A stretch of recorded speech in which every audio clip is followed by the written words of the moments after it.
Namaste and hello everyone. Welcome to yet another episode on Careers Beyond Degree.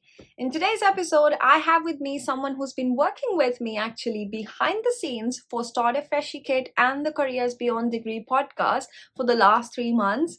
Hashtag my intern. And I'm so excited about this podcast one more time because having worked with someone so closely and now getting to know them in person and talking to them about their experience and what life has been like in the UK is going to be really special to me. And I'm very sure that you will also all enjoy this episode a lot. So, without further ado, let's get straight into the video. I am super excited about this podcast today for only one reason because I have with me someone who's been interning with me, working with me so closely and so religiously for the last 3 months. And it has been such a pleasure that you accepted to be on the podcast. Firstly, I want to thank you for that, Sneha. But before I continue to yap, I'm going to leave you to it and introduce yourself to who you are to our audience. And yes, thank you once again for being on the podcast. Hi, Viveka. Thank you so much for having me. And yes, it is way more special because I have been in behind the scenes for all of this as well. So yes, it has been a lot special for me for being on the same chair that I was looking at the other guests. So just a little about me. My name is Sneha Bhatt. I'm originally from Bombay, India, but I have been living in the Dubai for the past almost 12 years now. It's a term that most of the people over here use. I'm a mature student here. I have graduated back in 2009, and I did my post graduation. I actually graduated in mass media from Bombay, and then I did my post graduation in same advertising marketing for a year, and I started my career with Lintas Public Relations over there. But then life happened. I got married, and because my husband is still working in Abu Dhabi, so we shifted places. I didn't want it to be in a long distance with him, so I went along with him. I was there. I was in Abu Dhabi, Dubai for like almost I almost 10 more than a decade now. Wow. Along the way, I actually lost my touch on marketing, advertising, because the industry over there was very rigid a decade back, because I didn't get my way into marketing or advertising. So then I had to shift my careers. I actually have been working with shipping and logistics for almost 10, almost 8, 9 years now. Customer service, shipping, logistics. And then last year, it was like I finally wanted to get back to marketing, advertising, branding, and that's when I thought that I think now I shouldn't delay much. And yeah, right now I'm doing my MSc in marketing and brand management from Nottingham Trent University. I'm from the September batch, and I've been enjoying my time here for the last almost 8 months now. That's lovely. That's a huge transition from India to Dubai and then coming to the UK, especially after like a span of 10 years. It's difficult to make that move. But before I delve into all of that, I would love to ask you, why did you choose the UK to study your marketing and branding? When I was honestly, this whole phase of getting into studies it came very very immediately to me, and I didn't want it to go for something which was longer than a year, like a 2 year, or because of course I was a mature student, and the whole age factor was also there in in picture. So my main idea was I didn't want to go for like a whole 2 year course, and majority of the places that I saw, I was looking into Toronto, I was looking into US. US was always last on my list because of course of the always political tensions that has always been. Canada was something that was almost on the verge of getting into these, allowing immigrants, not allowing immigrants. I was like, I'm not quite sure. UK also was a very safe option because, of course, one of the language. So honestly, when I actually focused all my energy on UK, I was looking at Europe on the whole. One major reason was that I actually loved the lifestyle, like the slow life that Europe promotes. because I have seen that life, while I've been visiting Europe, while traveling and all. So this lifestyle was always a attraction for me. That because I've done all the hustle and all, I'm done with it. So I was like, maybe it's time. This is what attracts me, and I can do this. So that's why the UK, because a language was, other European states, they always needed like an extra language, which I unfortunately didn't have at that time, and English was easier. And that's the whole reason that's the whole reason I wanted to choose UK. I think I kind of was expecting it because it has somewhere similar reasons to mine. So when I came in 2016, I was stuck up on the fact, not in 16, like in 14, 15, I was stuck up on the fact that I want to study in the US. But then you know how US is. You need like 4 years of undergrad, and India doesn't have 4 years of undergrad. And I am from the FYUP batch.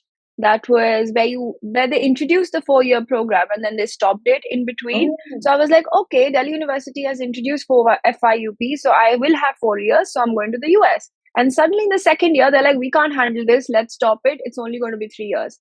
I'm like, what the hell is going on? oh And then God. they stopped it in between. So I was like, okay, now I have, and I didn't want to waste. I mean, in my language, I would say it's waste. Maybe it's not waste, but I didn't want to spend 1 year doing just something random and then go to the US. So I was like, let me use that time and just finish my undergrad and come to the UK. So kind of similar reasons where we didn't want to, where we wanted like a shorter period of Sure. study, but also Yes. from a great country, like where you can Yes.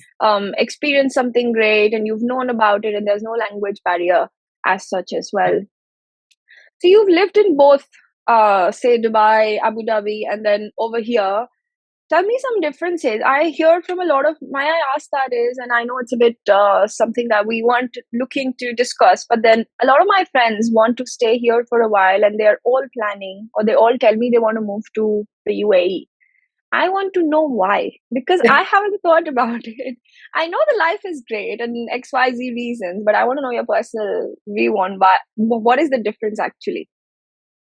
My personal one of, like, of course, apart from having a family there, is Yeah, that Dubai UAE spoils you like anything. Like, honestly, spoils right. you. And I'm not telling in terms of money. I'm not telling in terms of like luxury or anything. It spoils you from convenience. It spoils you from, of course, the weather. I'm not saying they have harsh weathers. I agree. Like, the summers are terrible, but the summer, if you just spend one summer over there, you'll realize that there won't be, more than an hour that you will be in actual summer. Like, they have such great infrastructure. I don't want to compare the two countries, but my experiences have been that it's more comfort over there.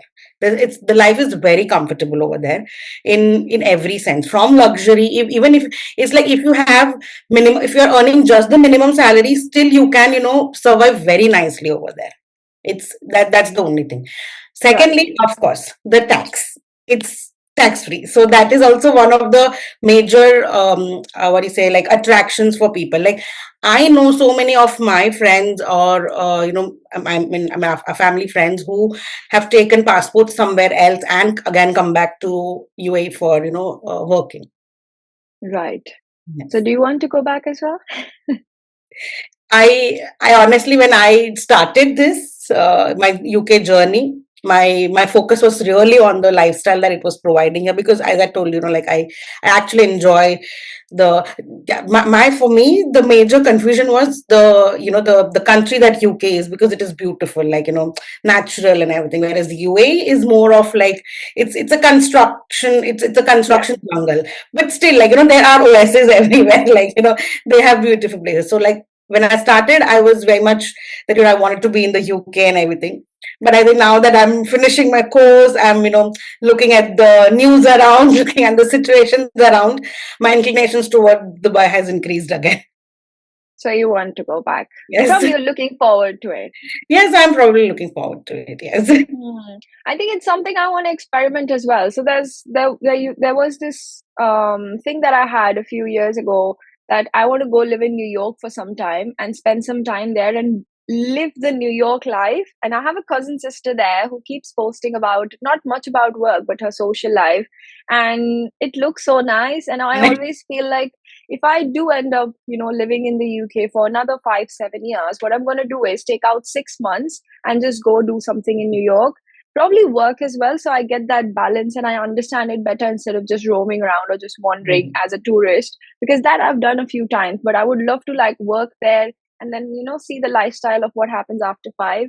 And now, after seeing everyone around me and even listening to your experience, I think Dubai would be the next place where I would like to spend like a year or maybe Mhm. just 6 months just to experience it, because I've been here for too long and I understand how this one works, but I would love to know what's outside of this. I'm just warning you. Dubai will not let you go in 6 months. Really?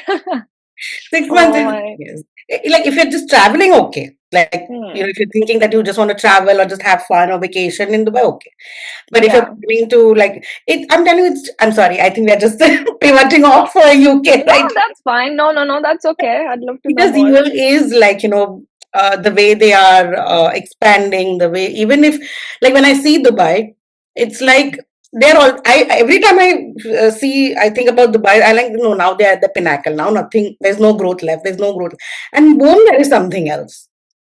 And it Right. is, and there's something which is exciting, which involves a lot of global community. It's not only the local community or something. So yeah, and it's so global. Hmm. It's really, I think another factor that could play a role, which played a role for me when I was wanting to move to the US, but now after having lived almost 9 years in the UK, I think the location. Once you move to Dubai or somewhere in UAE, especially for us Indians, I would say, I won't say for anyone else, but I feel people who are closer to their families, if you're just 3 hours away from your family, it kind of breaks the deal, doesn't it? yes, Like right now, I feel so central and I love it. Every time I have to go visit my uncle in States, it's only 6, 7 hours. I have to go family, it's only 8 hours.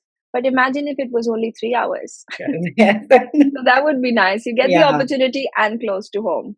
I remember having this conversation with my mom the other day. I'm like, I know I started my UK journey and all, but I think I'm, thinking of going back to Dubai. Yeah, yeah, just come. You're just 3 hours away right now. You're so far. That was like her first reaction. I'm like, yeah, I Yeah. understand what you're saying. And then no visa issues as well. Like right now, I'm expecting my parents to come visit me, but then there was so much paperwork involved in it. Whereas Dubai, you just have to fly and that's Yes, easy. that's it. So it's so convenient. Yeah, the only, I mean, everything, only one drawback that I see with UAE is like, of course, they don't provide you any kind of visa security, like as in, like how we have a IRL over here, or the passport after a few years. So yeah, UAE or any Gulf countries for that matter, they don't give you a passport or even for that matter, residency. So Yeah. every 3 years you have to, renew your visa. That's the only drawback. I'm kind of okay with that. My only issue is the weather. It's too hot. When Yeah, I was true. there in 2022, and I think it was towards the end of March, oh my gosh, it was so hot. So I I, think the weather is yeah. something. Other than that, everything is like a I green take tick on, yeah. somewhere. I know. So yeah. Weather is But like, yeah. anyway, no, but coming back to UK, Yes. no, it's fine. We need to also know what's happening outside of the UK, Outside. because so many people are actually exploring opportunities. And I would even also want to research into that what are the other options outside of the UK, because the visas are becoming so strict now. So what next? Is there some way that we can together, guide people towards some better opportunities in their industry? Because everything is not over here, right? So tell me something. Tell me about Nottingham Trent. What is it like a university? How did you end up choosing your course over there? How did you know? Because I know there's so many options in the UK when you want to study something. How did you shortlist your courses? And how did you know this was the university out of the ones shortlisted that you wanted to go to? So when I started my journey of looking for universities and everything, my one thing was clear that I wanted to get into marketing and brand management. Like even in NTU, they are offering, there's marketing and advertising, there's only marketing, then there's digital marketing. So for me, my focus was clear that I wanted brand management as well, because that's one thing that has always been interesting for me. So that one happened, and secondly, also the location per se, because I applied for actually London. Honestly, London was a little out of my budget. because again, because I'm a mature student, I wasn't getting a education loan back home, and also I had to pull up all my savings for that. So Right. London was a little out of my reach at that time, because it was like I had to show a huge lot of amount in my savings. For London was different, and for another other cities was Yeah. different. That whole 28 days that we had to Yeah. show. So that was one reason that I stopped considering London universities. Secondly, then I also looked at Bournemouth. I looked at Bath Spa. I looked at there were no further northern universities as well. But then again, weather played little role. Towards the end, I realized that Nottingham is a very student friendly city. And that honestly, when I came here, I saw that, I think the city only has students. I felt, and there are so many of them. Because they also have like good three universities over here, apart from the other colleges and schools and all. So my main concern was that at least I'll be in a familiar kind of a crowd of being students, and it won't be just a city. Because when I came here, I realized that when I traveled around, I saw that the city became dead after some time, like after 5. And over here, it was like still buzzing, because there were students, because they're just roaming around, going out. And so over the next 6-7 months, I realized that yeah, I did make a good choice in Nottingham, coming to Nottingham especially. And how did you shortlist the course? uh, the course was like, for me, there was a clarity of having brand management. Secondly, Right. it was Nottingham Trent has a very good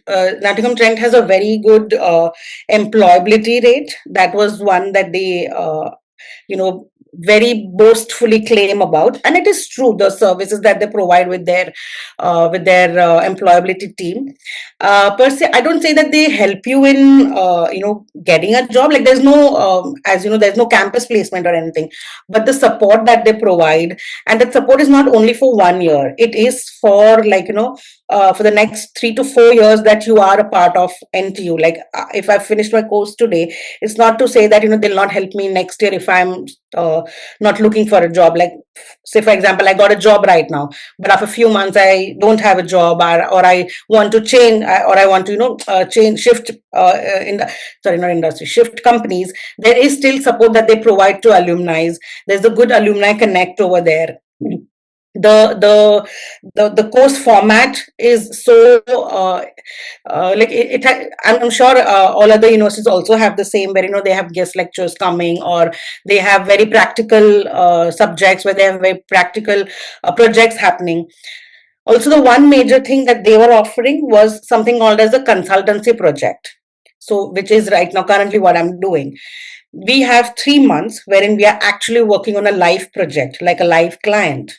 We are working with the client right now, wherein they have given us a problem, marketing related problem, that we need to solve for them.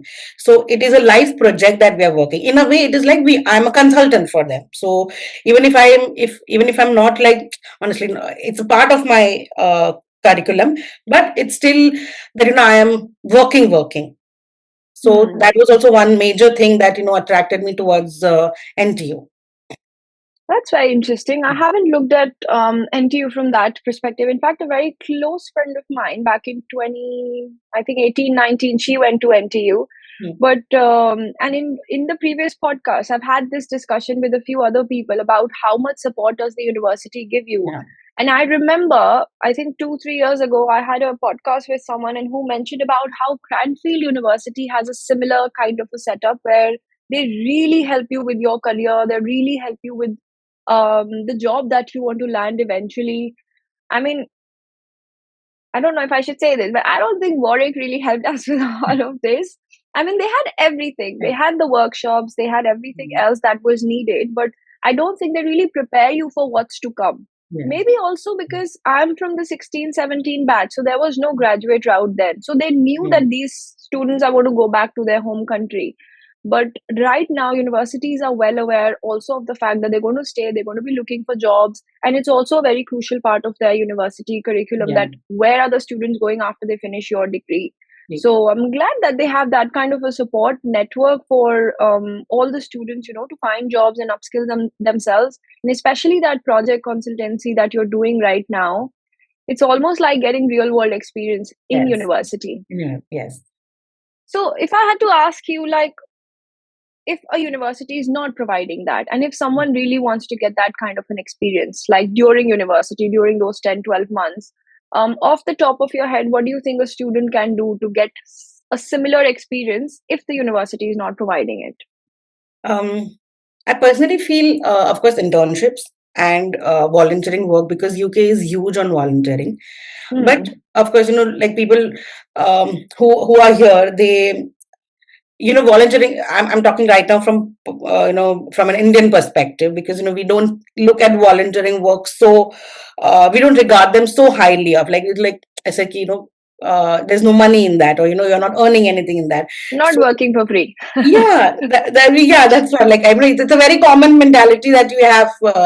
So volunteering is not very famous in our circles, but Yeah. over here, they give a lot of regards to it. Like, I remember I did a volunteering for the Nottingham City Council for one of their events, and the people who had hired us, they were, also very, they were like, they actually regarded this work so, like, so precious, that they were thankful that we're doing it and everything. And even the public around us who had visited the event, they were so gracious towards us. We learned a lot about the culture within, and it was just like a day. It was not even that I had to spend anything or do any. I just had to remove my time and go and give my time to them. And in fact, I learned more than I'm sure what they would have got.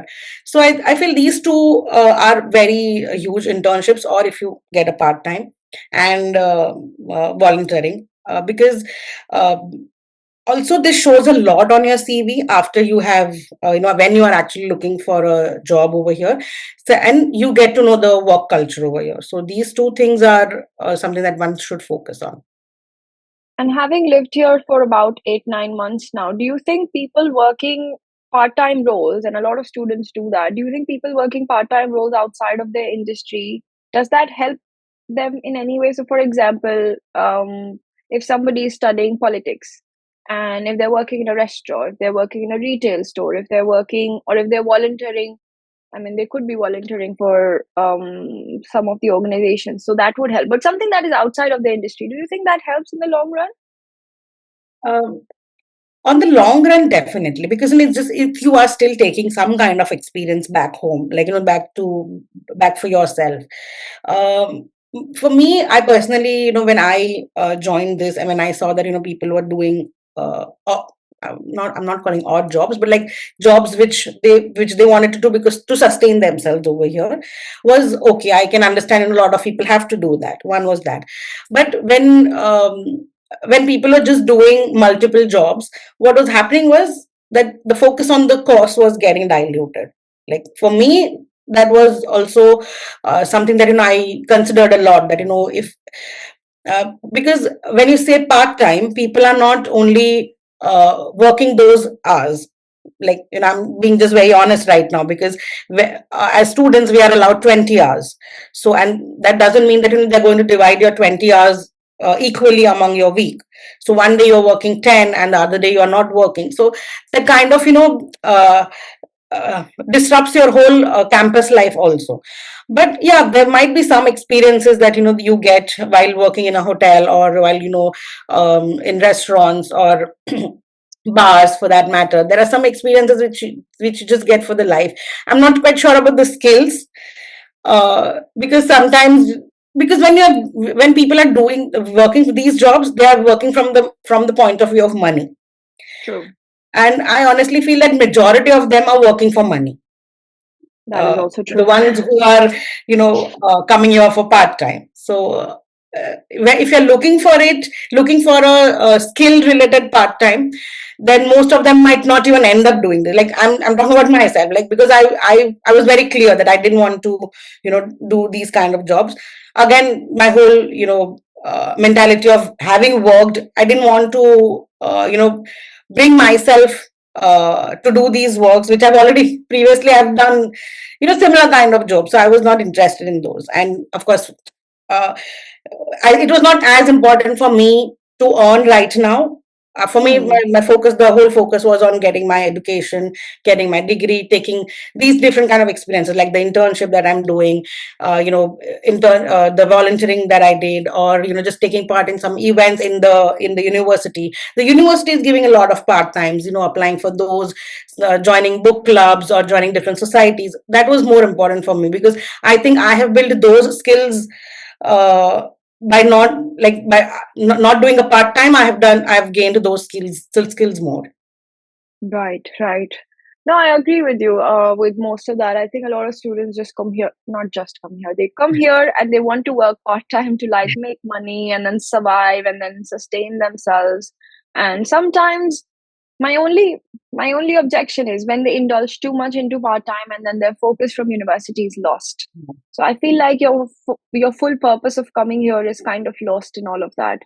But again, I don't think I want to comment too much on that because everyone has different Right. circumstances, everyone has different context, everyone has different reasons to come here through different routes. So I Right. mean, I don't think I'm someone to comment on that No, as much. on this, I actually remember my first conversation. So, NTU also, I'm not quite sure if this is common around through UK universities, but in NTU at least, we have this something called as a mentor that you get for the year. So that mentor is going to be there for personal and professional development. So this is the first meeting that I had with my mentor. I asked him that I'm a little conflicted between looking for part-time jobs and just concentrating on my course, upskilling myself and everything.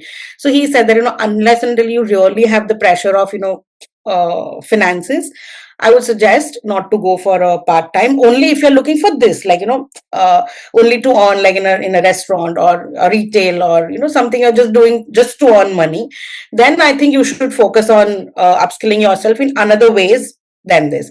So that kind of stuck with me, that if for me financial burden is the last thing, then I don't want to look for these options, and I found that it worked for me. When you talked about the mentor, it reminded me of my personal tutor at Mhm. Warwick. He was a savior. Like, I Wow. had no idea when I first moved here, and we had never been taught referencing in Delhi University, right? So I had no idea how that works, and I Right. didn't even make the effort to learn it.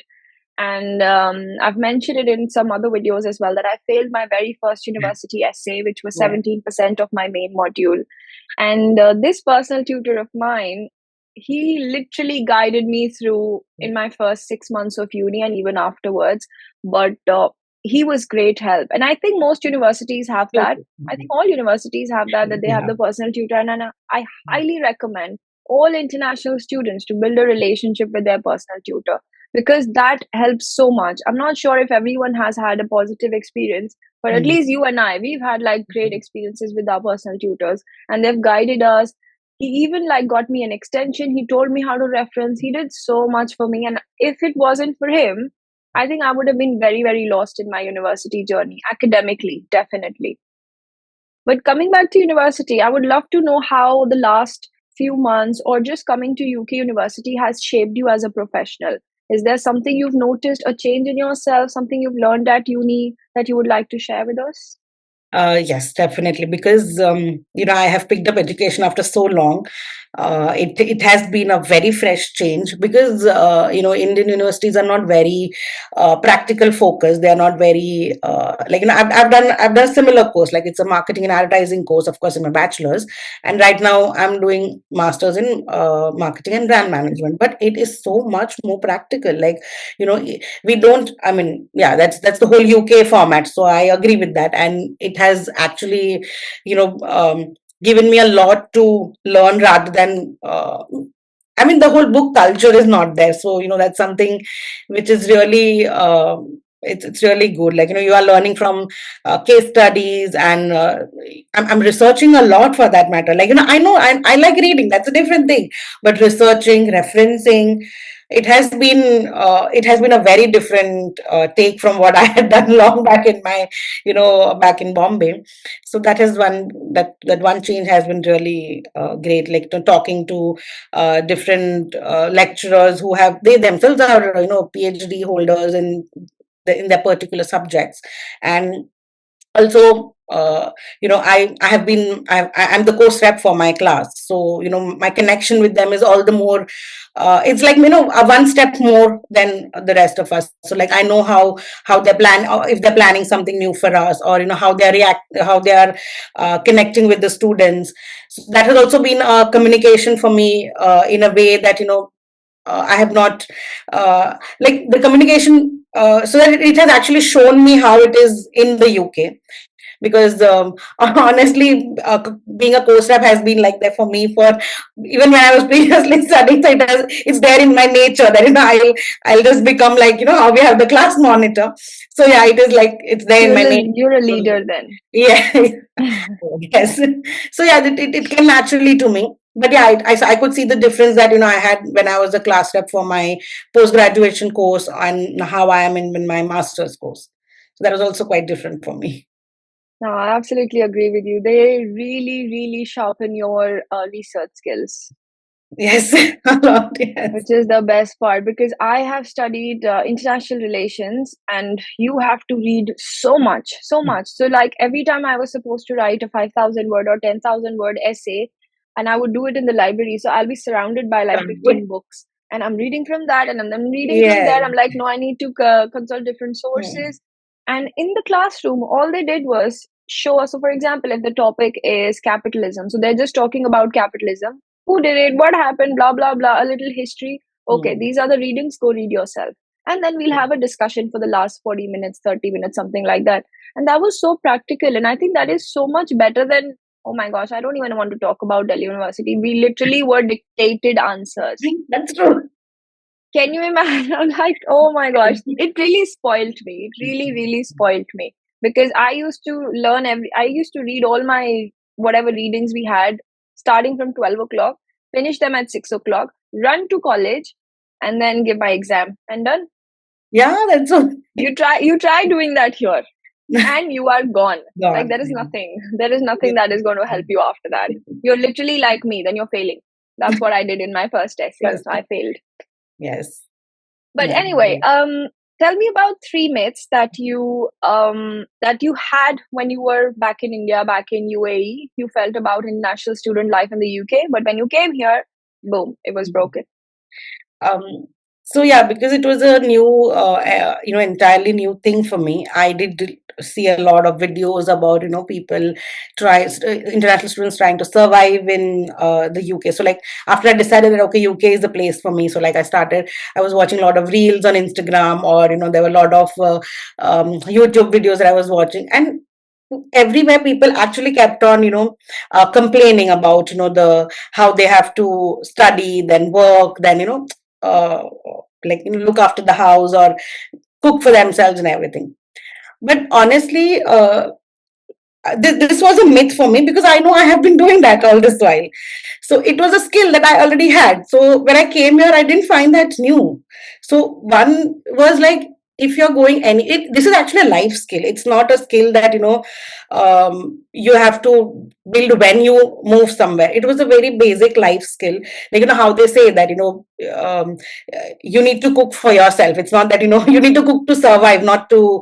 So that was one thing I was like, no, yeah, these reads are too negative for me. Like I cannot think that surviving is complaining. So yeah, that was one thing that I was like, no, I can't do. And for that matter, I've seen other people doing it. Like I'm talking about, sorry to say, but non-Indians, like Yeah, because they have been doing it. They've been living on their own. Yeah, that's the lifestyle. That's the lifestyle of everybody in the that, world, that's what that's but except for us South Asians. Like, yes, yeah, that's what. So that one thing was, I was like, this is very, you have to accept it. It's like you have to learn from them. That was one thing. Second thing was, I think a lot of them, when I was like about to come in, they're like, university is what do you say, a lot of projects, like they have to be like, we have three modules. So every three modules we have two subjects, so there'll be like six projects to be done, six assignments to be made, and there'll be a lot of writing, researching, which is true. But then it's like, again, preparation. Like I cannot write a 3,000 4,000 word report a night before. So that was again, something you have to learn to prepare. The third that I actually was, always worried about was that people would come here with some kind of experience. This is the, I'm sorry to say, but this is a negative one. Like, I thought that, people would be a little understanding, a little, they'll know something about, what do you say, the work culture. Generally, not the UK work culture, but like if they might have worked a little. But to my shock, when I entered my classroom, I am the oldest. And I'm not Hmm. saying only in the terms of, okay, age wise, agree. Age wise, I also agree that I'm the oldest. But people have just finished their graduation in 2024 and I have joined. That was a big shock for me. It was a big shock for me. You didn't I expect it. yeah, I thought that, master, maybe, I mean, that's what I used to think, that master is something that you do after having like a 3-4 year experience, or an MBA for that matter. Like, you finish your education, you take like some experience, then you start your masters.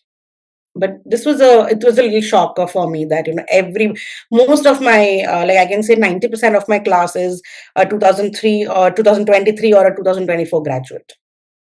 Yeah, even I graduated in 2016, and then right after I came for masters. Yeah. Which I feel, I mean, if I think about it, I would love to ask you, do you think the experience changes a lot just because you've had some work experience and you're coming back to masters, and if you've not had any work experience and you're jumping straight to masters? I feel there is a difference because, when I'm working with a team of, 4 or 5, wherein I can see that difference. I can see the way, people who are just graduated, even if you have, fresher ideas or fresher perspective to the course, but there is some lack of practical knowledge that, you may, you may want to have before actually getting into the whole master's side of it. Because when I started this master's course, I, like, all the way from the beginning, all the professors kept on saying, all the, even the guest lectures, like, no, that you are in masters, you're supposed to know this, you're supposed to have an idea about this. But I knew about it, but there were others who were, like, very new to the whole idea of it. So I somewhere felt that, it would have been better for any student who can actually have some kind of experience before doing their masters. Right, you recommend that. Yes, I feel it's very important. I think today, if you ask me, I would say the same. Yeah. I would say that people should not. I mean, I think us Indians, we tend to do like, we tend to think like we need to get an undergrad, we need to get a master. Yeah. So it's like boxes you're ticking Box. instead of thinking of it Mm. very practically. But today, if I have to advise someone, I would say finish your undergrad, get a couple of years of experience, Yes. then go as many masters you want to go Yeah. for. Because it kind of really shapes your experience, it prepares Mm. you better, you have more experience, Yeah. and then even when you come here and you want to look for work, you at least have some work experience. I think a lot of graduates kind of struggle with this because companies are saying, do you have experience? Yes. They're like, no, we don't. So but you just have a master, so it kind of doesn't work out, I think, Yeah. abroad. I personally feel like what we, like, also, we also have it in our mind that, if you have a master's, you directly get a job. Hmm. I think that needs to be a little, shattered. It's actually a myth that, if you have a master's, you will get a job. I don't think it works like that. You need to have a lot of other skills along with your master's. Like bachelor's, plus skills plus masters, it's easier to get you a job than, just a master's and a bachelor's and a master's. So I feel that, those skills are really required. I definitely agree. I think it's a topic that I would love to get into Yeah. detail about, and probably also create a YouTube video on this once I've done my research, because it's quite interesting that we want to do different degrees, but we're not focusing on work Mm. or actually getting the experience and the skills, which is so important in today's time. A master's degree is just a master's degree. If you Yes. think you have a master's, you're not going much. But Mm. if you have the skills and practical knowledge and the master's degree, then you have a good Definitely. starting point for Mm. sure. So Yes. for international students as well, like for example, once you first move and now you're here, what are some things that you feel, for example, if I knew cooking better, if I knew at all how to cook, I would have been way better over here. I wouldn't have struggled for the first 6 8 months. What are some things you feel that anyone can learn from their home country, which will make their journey of transition smooth to the UK? It again, life skill, time management. I feel Hmm. time management a biggest thing. I know that there's not much to do if you're not doing a time part time, but knowing where to put your time to keep on upskilling or using your time wisely is also one skill that I feel that people need to have that, because I've seen people who are just like the lectures and part time, that the time is over. But then there are a lot of people who have like lectures, and then there is like lot of time for themselves to just while away. But then that's when that's what you have to use it for. That Hmm. I think that's why time management, I feel it's the biggest. Not only time management when you're busy, but how to use the free time that you have. Like where to what do you say? Where to invest your time. That also I Right. feel is the one thing people need to. Uh, How do you think they can do it at home? Like once they're decided. So today I've decided I'm going to UK for my masters. One yeah. year later I'm going for my masters. Mhm. What do you think they can do to help the time management aspect? Yeah, I feel there are a lot of courses, to take up. There are a lot of like, yeah, again, as you mentioned, cooking. So if you are getting into, if you're going to live alone, so, learn about those skills that, there's cooking, there's cooking involved, there's cleaning, of course, there's basic cleaning, there's basic hygiene, everything, of course. That's a very, personal skill. Secondly, I really feel that, courses like now when I see, so these most of my batches, I told you, they are very technologically, very technologically sound, and I'm a little I'm not as sound as them. So like, and I felt that, oh my god, I should have at least done a little bit of research over there, learned a little bit of those kind of apps and websites like Canva, for example. Now I can do a little bit work on that, but when I see them, the way their fingers move and the way I am doing, there's a lot of difference. And it's like I'm learning on the go. They have already learned it like that. So Hmm. there's certain courses like this. Then now that AI is so it's there in your face. So maybe learning more about AI. When I started the course, I only knew ChatGPT, of course, like because it was huge. Like so learning about those things, how AI is actually going to be beneficial for you. Even like, when we're talking about research, of course, looking at the books is one research, but AI also helps you in research. Yeah. It's not that difficult when you, and for me, the books, the physical books is more important. But people, when I'm looking at these younger girls, they are like, for them, AI is very convenient. And I feel that, that I feel one step lower, that oh my god, if I was very much proficient in this, it would have been faster, easier for me that way. So Hmm. so if you've already decided what course you are doing, some background about that course. So in my batch there are so many people who are not from marketing, so when they are sitting for their first lecture, they have no clue about marketing. So I feel that a little basic research, a basic skill, maybe maybe you can just randomly do a marketing. I'm sure there are many basic marketing courses on, for example, LinkedIn or Coursera, even YouTube has for that matter. So you So can many, yeah. maybe go through those a little. I think that is something. It will also help here because you are already in a habit of upscaling yourself. Books, again, as I feel, these are just the skills that you will have to cultivate before coming, before going somewhere completely unknown, like a completely unknown surrounding for you. It will just help Yeah. you build networks. It will help you just talk with people, like random, in in a cafe, or in the train, or you can, it just helps you in your daily life. I feel it's Yeah. also important. That's wonderful. One thing I would also like to recommend, something that I've practiced in the last 6 months, is time blocking. That has really helped me. Mm. So for somebody like me who works from home, who doesn't have a lot of a structure, and then I can structure my Yeah. day according to me, I can go all over the place.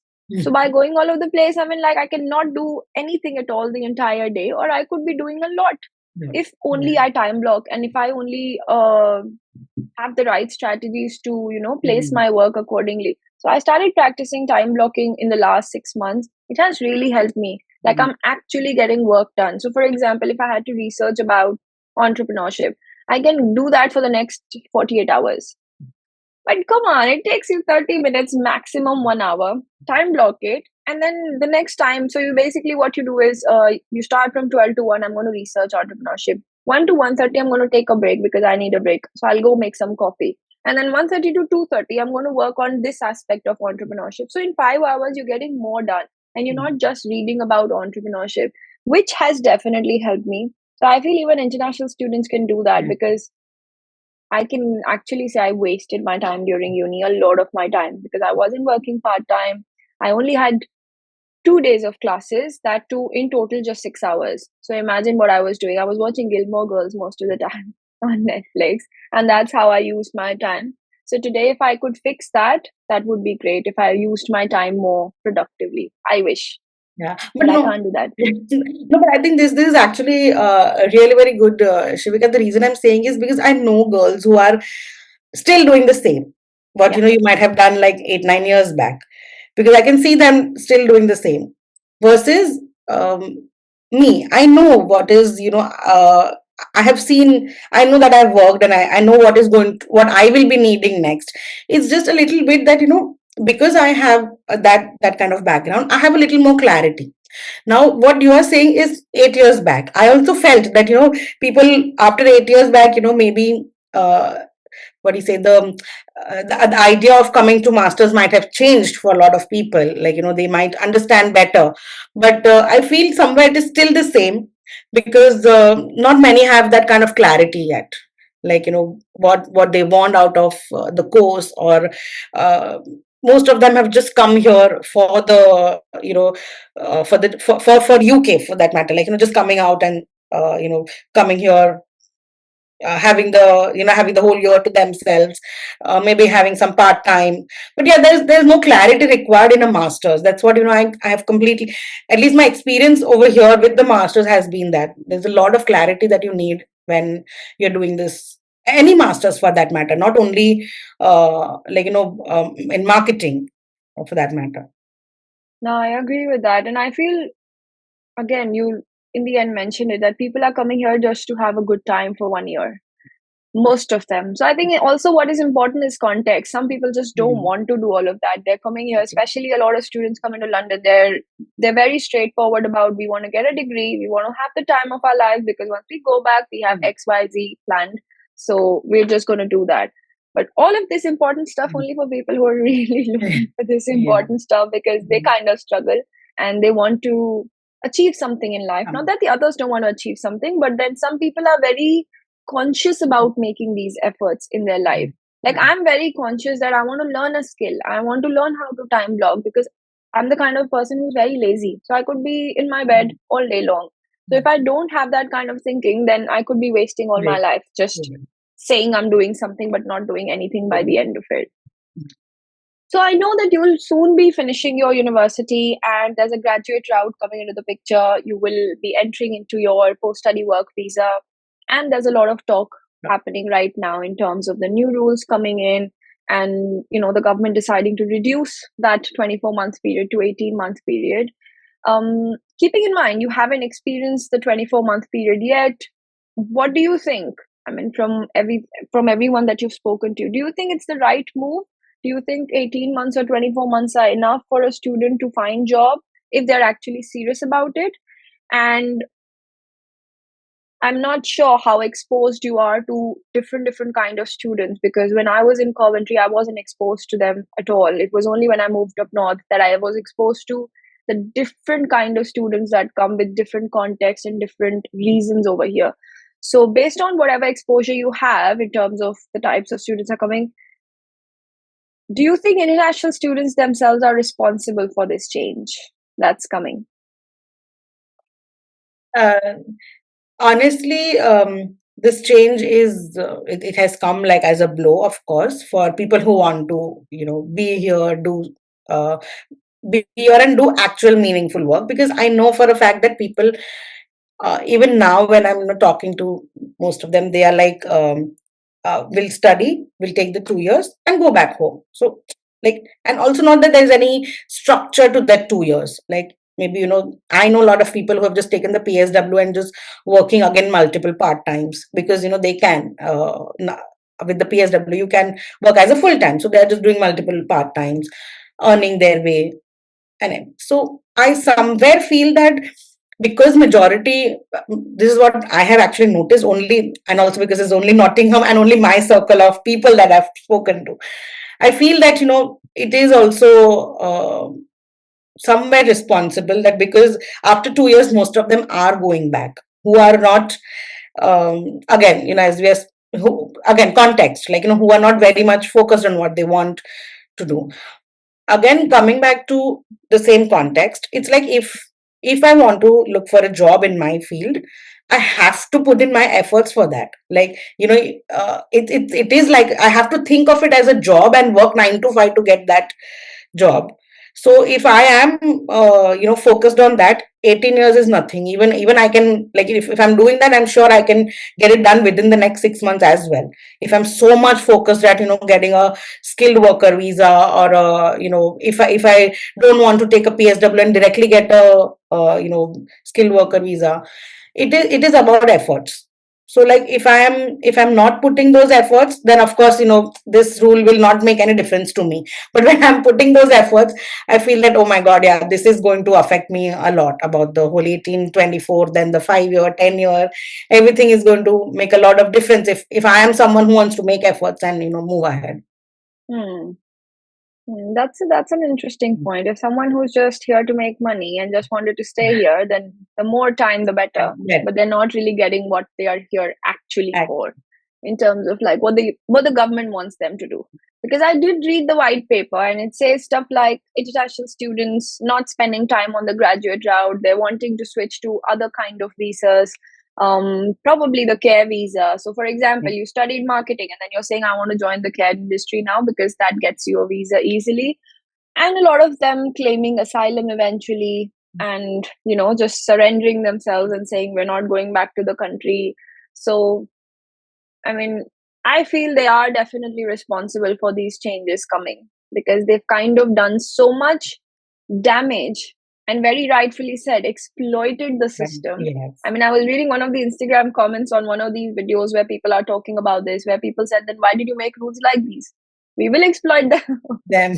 Oh god, yes. It was so funny. I'm like, okay, so we have an answer for everything. They Yes, literally said that, why did you relax the rules like that? We will obviously exploit them explode then. them. I'm like, okay, makes sense. That makes sense as well. But yeah, I guess we'll just have to wait and see Yes. what the new rules look like, because it's only a proposal so far. So hopefully it works out in the favor of people who actually want to stay and make the most of their time. Yeah. I know that people like to wing it, or you might be very well planned, but what's your plan for your graduate route? How do you see yourself planning that out? Um, yeah, as you said that now with a lot of changes, my plans have a little wavered. But if I talk about something before April, what no, I'm sorry, 12th or 4th, whenever so in March, before March, my whole plan Yeah. was that I was so focused on getting the like, my first priority was to get a job with a visa sponsorship. So I was all like, prepared. I was talking to a lot of career coaches. I was getting my CV in place, my work experience, altered accordingly. I was very much in focus of that because I wanted to do that. And then if that didn't happen, then I was, still open to having the whole taking up the PSW, and going ahead with that and still looking for job.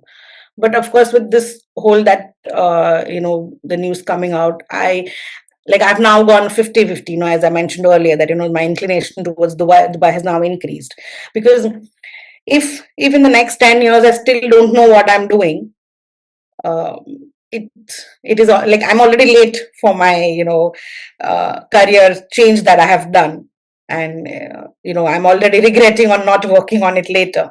So now I feel that if I'm getting a chance to get it straight right away, I might take up that chance rather than wait the next like 20, 18 months or the next 10 years to get a proper IRL, like get an IRL over here or a passport over here. So that's something like I'm a little in a confusion right now because Right. and honestly also, I still do have another 6 months for my graduate visa. I mean, for my graduate visa to end. It's in Jan 2026, so I'm still keeping those options open as well. But definitely, it has made me think that do I straight away jump into where I can build my life straight away, or wait for another 5 years to. And always that thing is always going to be, oh my god, now what if there's going to be any new change of rule, or Mm. if there's again, because I read so many comments, I'm like, they only had 4 years for their IRL and 4 months left, and then this whole change and all. I'm sure people are still skeptical about the whole thing. As you mentioned, it is just a proposal and not a law, but still that fear is there, that confusion is there. So, and I also feel that I don't want to get into the confusion again. I Yeah. already spent that much, confusion the past couple of years. I think now I'm quite focused on what I want. So if Dubai is giving me that, I'll prefer that. And Yeah. if UK is still ready to give me, then I'll wait for it. So you'll be applying both places then. Yes, I am. Yes, Yes. yes. I'm keeping my options open. I think that's a very smart and very well calculated move, and that's how it should be. Hmm. People kind of become so fussy about staying in the UK Yes. that they don't realize they put blinders on, and Mhm. there's so much opportunity outside that they could have been applying there, they would have gotten Mhm. a job, they would have started Ah, also, but they stress so much about, they become so stuck about the fact that I've studied here, so I'm going to take that ah, money out from here, I'm going to work here. And I understand the obsession with the passport because it kind of makes your life easier in a lot of ways eventually. But oh my gosh, the number of years you have to give mhm. to get to that Yes. stage, it's not easy. Ah, I've been there, it's not easy. So I don't know how people do that, especially thankfully, I've been there being in the industry that I wanted to be in. I yeah. mean, I jumped right away, but then still, I'm enjoying what I'm doing. I wonder how people do that being in the industries they don't want to be Yeah, in just to get to that point. that's what. Yeah, it's true. It's a Yeah. struggle, I'm pretty sure. Yeah. No, it is seriously. Hmm. I Sorry, you think were saying something. I was trying to. I think the whole. I think whatever we spoke, it's coming down to one thing: is clarity. Like Yeah, if you're very much clear that you want the UK passport, that's what you're going to aim for. Like then you'll do everything under the sun to get that. But like for hmm. me, my clarity is more on career. So I want to do something that takes me to that field. So I think everything ends up on having a clarity on what we want. Again, Absolutely. yeah, Context, yeah. What are you coming here with? for What's on your mind, I think. Right. This is yeah. the final question, and this brings us very, very close to the end of the Mhm. podcast, actually, to the end of the podcast. What are your final words for any incoming students who are joining or coming or moving to the UK in 2025 September or say January intake? Mhm. Research. Honestly, like research. Just don't blindly follow. I'm sorry. I know that we are in this field, but just don't blindly follow the Instagram reels that you see of people who are, just students over here. That is not the complete reality. Like research. I know I have researched so much once I got accepted in NTU. You will not believe I have researched the whole area around where I was living. Like before coming here, I knew the distance between my grocery store, my university. Like I am hardly 3 minutes from my university. That's how I chose my like my stay, because that was my priority. I wanted to stay closer to university so that I don't want to spend hours in teaching over there. So for me, research was like the main thing, and I still feel that research has to be your base and all the flows on it. Research your university, research. Okay, even if you have selected a university, research what all they are offering. What is it that you can get more out of the university? It's only when you will put those efforts, you will come what the university is offering you. We as Indians, we are so used to spoon feeding that we don't know what the I know for a fact NTU is offering so many things. Majority of my classmates don't know, and because I have done that research, I have worked on that. I can very proudly say that I researched my whole um, my whole at least the starting few months how they'll go. Of course, after that, it's all on our experience. How we transform it. Whether I get a part time, whether get a internship, was after everything else. But I had my 3 months at least in clear that my university is my priority. Focusing on the skills that they're providing, the extracurricular activities that they are giving me, everything. Of course, other than that, research the city that you are planning to live. If you are going anywhere else, whichever city you are picking up, look at your local, like for Indians, a little Indian communities also, they do crave for it. I mean, when I got into Nottingham, like when I was coming to Nottingham, I actually looked for Indian grocery stores as well. I'm like, oh my God, I don't know if I'll get something like that. So that was a basic research that I did as well. Upskill yourself is the second thing. Basic life skills also, not only academic or professional skills. You have to know your basic cooking. You have to. Like, I feel at this stage that you are at, when you're coming to a master's, please have a basic basic life skill. That the second thing. I know people who, when they planned to shift here, like when they planned to make this move, they actually spent 2 3 months learning these skills. Like, I know a very close friend of mine who was not up for the cooking stuff and all, but she made sure that she can at least sustain herself for herself at least. So that is something, it's very basic thing that you need to get it done. And I think lastly, I would seriously say, have very open mind. Like, don't be just focused that I'm doing this, I'm only going to do it. The second I decided on making this move, I my first thing to say was, I'm not going to say no to any new thing. So this is what I had decided on my own, that I'll say yes to everything that is, of course, aligning with my. Because I'm also a person who is not very comfortable, like with everything. Like I have said no multiple times before and then regretted. So now I was open to saying yes to everything.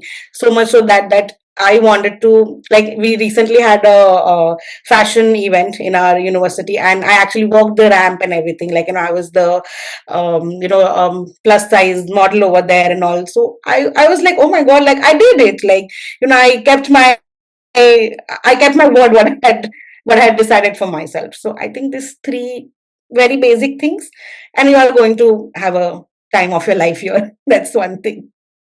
That's wonderful. I love the advice, and I 100% agree with everything that you said. I think all of that is so important. And if you just literally, if you just do these three things, you'll have a Yeah. great transition from your home country to the UK. Yes. I agree. Yes. Well, Yeah. thank you so much, Sneha, for taking the time out on a Sunday afternoon. It's not easy to take time out, especially when it's bright and sunny outside. But thank you so much once again for being on the podcast, for taking the time out, and for sharing all the knowledge that you have, not just about the UK. You've given us some lovely secrets about Dubai and UAE. I feel like starting to research now. But thank you. How did it go for you? It was wonderful. Thank you. It was a conversation that I feel like I was like maybe craving to have with someone who has a knowledge about the whole industry and the UK market and all. But it was really fun. It was like I learned a lot from it. I got a different perspective to what I am thinking. It was really fun. It was a good conversation that I had with you. Amazing. That's what we Yes, like thank to you so hear. much. Yes, thank you for Thank you having so me. much. Yes.